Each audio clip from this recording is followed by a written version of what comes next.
plus root 3, write the other 0. இப்போ ஒரு quadratic polynomialக்கு நமக்கு ரெண்டு zeros கிடைக்கும். அதாவது x ஓட வேல்யூ வந்து ரெண்டு வேல்யூ கிடைக்கும். இப்போ அதுல ஒரு வேல்யூ கொடுத்துட்டாங்க. x ஓட ஆன்சர் வந்து என்ன கொடுத்திருக்காங்க? given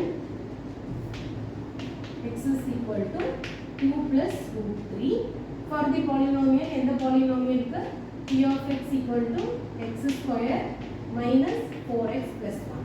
இங்க இந்த quadratic polynomial x க்கு ரெண்டு zeros கிடைக்கும். அதுல one zero வந்து 2 plus root 3, இன்னொரு zero நம்ம என்னன்னு வந்து ஃபைண்ட் அவுட் பண்ணணும்.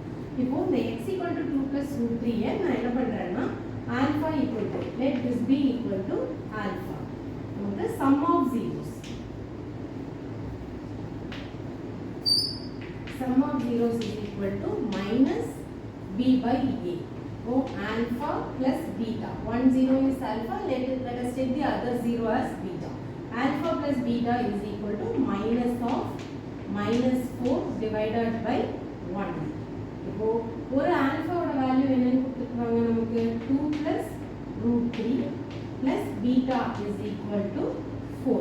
இப்போ நம்ம beta மட்டும் left hand side வச்சுட்டு remaining things right hand side எடுத்துக்கலாம். அப்போ beta is equal to 4.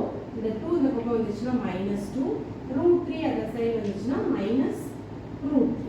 So beta is equal to 4 minus 2, 2 minus root 3. The other zero is 2 minus root 3. Thank you.